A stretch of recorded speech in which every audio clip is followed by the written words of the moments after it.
Hey everyone, Dash Attack here. How are you doing? Today I want to talk about the drama and reception of Castlevania Nocturne. This isn't going to be a review of Nocturne, as I have no intention of watching it, having heard enough of the spoilers. I'm not watching it for the same reason other people are giving it negative reviews. The show is not an adaptation of Rondo of Blood. It's instead an original story involving the French Revolution, slavery, Aztec vampires, and an apparent love story between a vampire and a vampire hunter. Also, I hear the dialogue is kinda juvenile. Lots of cursing. From what I hear, it seems like they wanted to do everything but adapt Rondo of Blood into an anime. Even the marketing for the show on Twitter has been very polarizing, with this now deleted tweet from the official Twitter account of the series. One of the biggest criticisms of modern writing is sidekicks upstaging the main heroes or title characters of a given series. And yeah, sometimes this can happen naturally and it isn't a problem.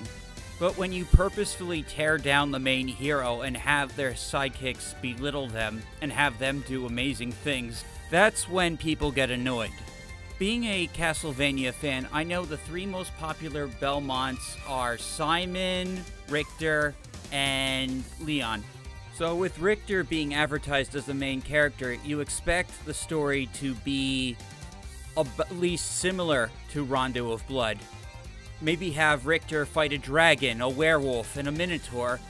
Instead, the show is apparently more about this, and Dracula isn't even in it. The sugar and tobacco fields had dried out in the sun, and the spark lit a flame, and then the flame was an inferno, and all their power and cruelty crumbled before us. Liberty, equality, fraternity! It's like Netflix marketed the show to appease the older Castlevania fans who like Richter, but then made the show completely for a different audience. Like this forbidden gay romance subplot between this Aztec vampire and this vampire hunter. If that plot was put into an original series, then it wouldn't be a problem. Especially if it's well executed. However, the showrunners chose not to adapt Rondo of Blood in favor for this storyline. But because they added this storyline, anyone that points out that it's there and that they didn't do Rondo of Blood, well, they're gonna say, oh, you just don't want gay people to be in fiction. Like, sleeping with a man you're supposed to hate? That could be interesting. But this doesn't fit with anything from the Castlevania game universe. But don't worry, I've been assured that Capcom approves of all of it. So yeah, after reading the criticisms, it stems from execution of certain themes, the themes they chose to focus on, which give it the perception that it's politically charged, and the fact that they're not doing the Rondo of Blood story, which people can say, oh, it's paper thin. Well, then try and tell that story and add to it. Hell, you can even add some of these different characters into it. Just tell the story of Richter slaying Dracula, and then go into Symphony of the Night.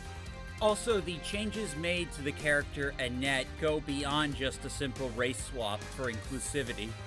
Like I said in my previous Castlevania video, the Annette in Nocturne is essentially a new character, and now that the series is out, we can confirm that she has a different personality, a different background, a different set of powers and abilities.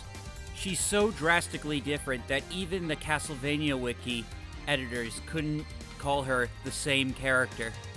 Isaac, at least, had a terrific actor behind him in the first Castlevania animated series.